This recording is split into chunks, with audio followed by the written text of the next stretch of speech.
First डेला आपल्याला theory class असेल. थेअरी क्लास म्हणजे आपल्याला गाडीतील माहिती असेल. गाडीतील म्हणजे माहिती म्हणजे काय असणार आहे, क्लच, ब्रेक, एक्सलेटर, त्याच्यानंतर गिअर कसे शिफ्ट करायचे हे आपल्याला फर्स्ट डेला आपल्याला इथं शिकवलं गेलं जाईल. त्याच्यानंतर आपल्याला काय म्हणजे 4 दिवस आपला मशीनवरती क्लास असेल म्हणजे सिम्युलेटर वरती क्लास असेल. त्याच्यानंतर आपलं 5व्या दिवसापासून आपलं ऑन रोड ट्रेनिंग आपलं स्टार्ट होईल.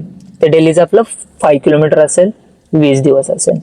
त्याच्यानंतर 21 दिवस जो आहे तो आपला घाट सेक्शनचा असेल. तर घाटामध्ये गेल्यानंतर चढावरती थांबून गाडी पुढे कशी घ्यायची हे शिकवणार आपण. त्याच्यानंतर पुढे गेल्यावरती मोकळ्या मैदानात रिव्हर्स, पार्किंग, त्याच्यानंतर स्टेपनी कशी चेंज करायची ह्या गोष्टी आपण तिथं मोकळ्या मैदानामध्ये शिकवणार आपण. तर आपल्याला फर्स्ट डेला थेअरी क्लास असेल. ओके. तर पहिल्यांदा काय करायचं, आपल्याला डोर ओपन करून सीट वरती बसायचंय. सीट वरती बसल्यानंतर डोर आपला हळूवार लावून घ्यायचा आहे. त्याच्यानंतर आपल्या पायामध्ये 3 पांडेल आहेत, त्याच्यानुसार आपलं सीट ऍडजस्ट करायचंय. तर सीट ऍडजस्ट करण्यासाठी आपल्याला काय इथं सीटच्या खालच्या बाजूला इथं ब्लॅक कलरचा लॅम्प दिलेला आहे. तो एका हाताने वरती ओढायचा, एका हाताने स्टेअरिंग पकडायचं आणि सीट आपलं पाठी किंवा पुढं करून घ्यायचं. म्हणजे जसं आपल्याला स्वतःला कम्फर्टेबल वाटेल असं सीट ऍडजस्ट करून घ्यायचं आपल्याला. त्याच्यानंतर आपल्या राईट साईडला सीट बेल्ट दिलाय, तो सीट बेल्ट लावून घ्यायचा आहे. हे गाडीत बसल्यानंतर हे पहिल्यांदा करून घ्यायचं आहे. त्याच्यानंतर आपल्या पायामध्ये 3 पॅन्डल आहेत. ए म्हणजे एक्सलेटर, बी म्हणजे ब्रेक, सी म्हणजे क्लच. ओके. तर एक्सलेटरचा वापर आपल्याला गाडीचं स्पीड वाढवण्यासाठी करायचा आहे. ब्रेकचा वापर आपल्याला गाडीचं स्पीड कमी करण्यासाठी किंवा गाडी थांबवण्यासाठी ब्रेकचा वापर करायचा आहे. त्याच्यानंतर क्लचचा वापर आपल्याला पूर्ण क्लच प्रेस करून हे जे आपले घेर आहेत ते वाढवायच्यात किंवा कमी करण्यासाठी क्लचचा वापर करायचा आहे. म्हणजे सेम जसे आपण 2 व्हीलर चालवतो म्हणजेच बाईक चालवतो तर आपण क्लच दाबूनच घेर टाकतो, क्लच दाबूनच घेर काढतो. सेम इथे पण आपल्याला तसंच करायचं आहे. ओके. राहिलं लक्षामध्ये? ओके. तर आता पायंडल तर 3 आहेत, पाय तर 2च आहेत. मग त्याचा वापर कसा करायचा आहे, राईटच्या पायानं एक्सलेटर आणि ब्रेकचं काम करायचं आहे. त्याच्यानंतर लेफ्टच्या पायानं फक्त क्लचचं काम करायचं, तो ब्रेकवरती गेला नाही पाहिजे. त्याच्यानंतर हे जे बटन आहे हे प्रेस केल्यानंतर आपल्या गाडीची पार्किंग लाईट चालू होते. पार्किंग लाईट म्हणजेच पुढचे 2 इंडिकेटर आणि पाठीमागचे 2 इंडिकेटर असे 4ही इंडिकेटर एकसाथ चालू होतात. तर हे केव्हा चालू करायच्यात, ज्यावेळेस आपण रात्रीच्या वेळेस रस्त्याने जात असताना गाडीचा काय आपला मेंटेनन्स प्रॉब्लेम झाला किंवा आपल्या गाडीचा टायर पंक्चर झाला तर आपण काय करतो, लगेच रस्त्याच्या बाजूला थांबतो. थांबल्यानंतर ही आपल्या गाडीची पार्किंग लाईट लावून थांबायचंय. ही जर आपल्या गाडीची आपण पार्किंग लाईट लावून जर नाही थांबलो तर पाठीमागच्या येणाऱ्या लोकांना समजणार आहे का आपण पुढे थांबलोय म्हणून. त्यांना दिसलं तर ठीक, नाही तर ते डायरेक्ट घेऊन आपल्याला पाठीमागून ठोकणार आहेत. त्यासाठी हा पार्किंग लाईटचा वापर करायचा आहे आपल्याला. ओके. राहिलं लक्षात.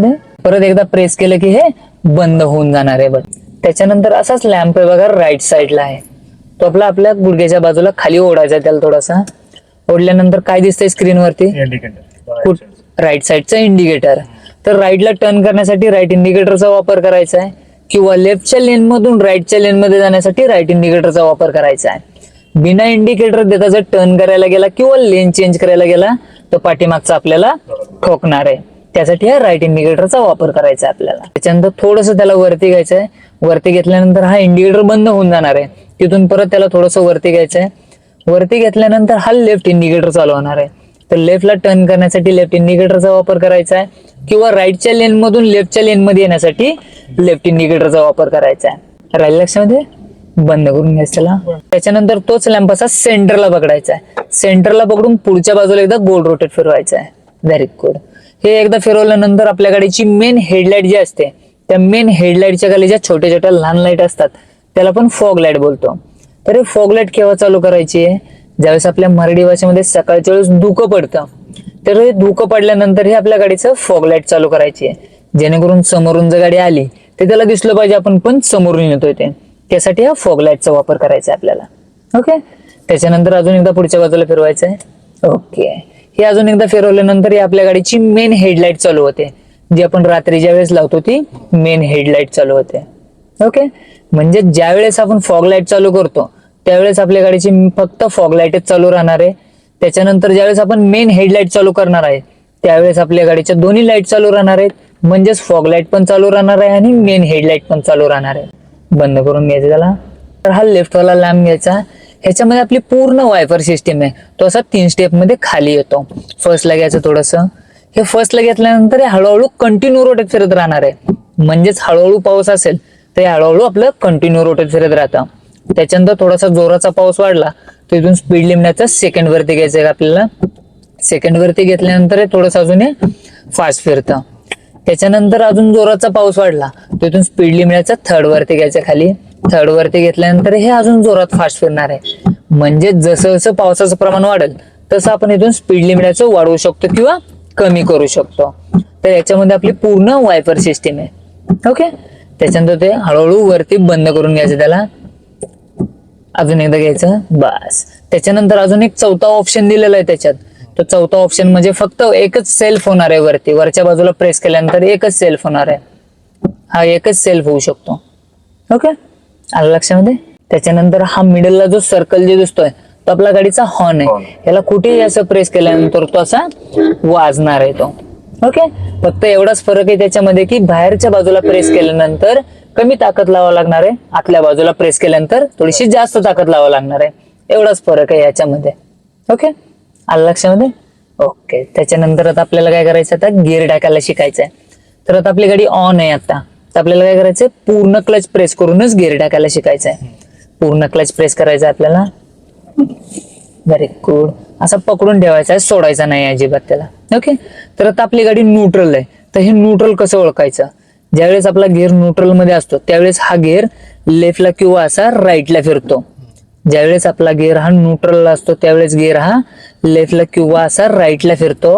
आणि ज्यावेळेस गिअर मध्ये जातो त्यावेळेस तो गिअर असा लेफ्टला किंवा असा राईटला फिरत नाहीये, तो एकाच जागेवरती अटकून राहतो.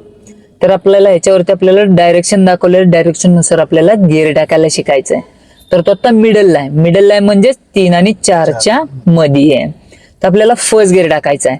तर फर्स्ट गिअर टाकण्यासाठी त्याला पहिल्यांदा काय करायचंय, लेफ्टला घ्यायचा आहे. हा लेफ्टला घेऊन पुढे हा फर्स्ट गिअर झाला. ओके. त्याच्यानंतर थोडंसं हलकसं माझ्या बाजूला प्रेस करून सरळ स्ट्रेट पाठीमागा हा सेकंड गिअर झाला. त्याच्यानंतर परत हलकासा मिडल घ्यायचा, मिडल वरून सरळ वरती थर्ड गिअर झाला. त्याच्यानंतर सरळ स्ट्रेट पाठीमागं 4 गिअर. त्याच्यानंतर परत हलकासा मिडल वरून राईट वरून पुढे 5th गिअर. ओके, हा 5th झाला. त्याच्यानंतर आपल्याला रिव्हर्स टाकायचा आहे. तर 5th वरून रिव्हर्स वरती जाणार नाही आपला. जसं आपल्याला फर्स्ट वरून सेकंड वरती जाता येतं तसं 5th वरून रिव्हर्स वरती जाता येत नाही. त्यासाठी काय करायचं, त्याला पहिल्यांदा न्यूट्रल करायचंय. न्यूट्रल करून राईटला घ्यायचंय, राईटला घेऊन पुढे हा पाठीमागं रिव्हर्स. ओके, आलं लक्षामध्ये. अजून एकदा पहा, आपण हे पूर्ण न्यूट्रल केली. लेफ्टला घेऊन पुढे हा फर्स्ट, हलकासा माझ्या बाजूला प्रेस करून सरळ स्ट्रेट पाठीमागा हा सेकंड गिअर. त्याच्यानंतर परत हलकासा मिडल वरून पुढे थर्ड गिअर, सरळ स्ट्रेट पाठीमागं 4 गिअर. परत हलकासा मिडल वरून राईट वरून पुढे 5th गिअर. त्याच्यानंतर परत आपल्याला हे न्यूट्रल करायचंय. न्यूट्रल केल्यानंतर परत राईटला घेऊन पाठीमागा हा रिव्हर्स. ओके, हे परत मिडलला घेतलं की हा न्यूट्रल होऊन जाणार आहे. ओके, आलं लक्षामध्ये. ओके, सोडून द्यायचा क्लच. ओके. त्याच्यानंतर हा आपला गाडीचा हँड ब्रेक आहे. ज्यावेळेस आपण आपली गाडी रस्त्याच्या बाजूला किंवा आपल्या पार्किंग मध्ये पार्क करतो, पार्क केल्यानंतर ती जागा चढावरती किंवा उतारावरती असते, बरोबर. तर आपण काय करतो, तिथे नेऊन आपली गाडी पार्क करतो. पार्क केल्यानंतर चावी बंद करून गाडीतून उतरून जातो. तर उतरल्यानंतर काय होणार आहे, आपली गाडी पाठी किंवा पुढे जाणार आहे. कारण की ती चढावरती किंवा उतारावरती असल्यामुळे काय होणार आहे, पाठी किंवा पुढे जाणार आहे. जेणेकरून पुढे किंवा पाठीमागे जर गाडी जर असेल तर आपण अचानक जर हँड ब्रेक जर काढला तर ते पुढे गाडी असेल तर त्याला धडकणार आहे, किंवा पाठीमागे असेल तर ते पाठीमागे धडकणार आहे. त्यासाठी काय करायचं, आपल्याला गाडीतून कंपल्सरी उतरायच्या अगोदर आपल्या गाडीचा हँड ब्रेक लावून उतरला पाहिजे. म्हणजेच आपल्या गाडीच्या टायरांना ब्रेक लावून उतरला पाहिजे. तर आता हँड ब्रेक लावलेला आहे म्हणजेच तो लॉक आहे. ज्यावेळेस आपल्याला अनलॉक करायचा आहे, अनलॉक करायच्या अगोदर आपल्याला काय करायचं, आपल्या पायामध्ये जो ब्रेक दिलेला आहे तो पहिल्यांदा प्रेस करून ठेवायचा आहे. प्रेस केल्यानंतर हा अनलॉक करण्यासाठी काय करायचं, आपल्याला ह्या 4 बोटांनी थोडंसं खालून वरती उचलायचंय. हे अंगठ्याने आपल्या बटन प्रेस करायचं आणि खाली घ्यायचा आहे. हा अनलॉक झाला म्हणजेच गाडीच्या टायरांचा ब्रेक निघला. त्याच्यानंतर लॉक करायचं म्हटलं की हे बटन प्रेस करायचं आणि वरती ओढायचा, हा सोडून द्यायचा. मग गाडीच्या टायरांना ब्रेक लागला. ओके, आलं लक्षामध्ये. ओके.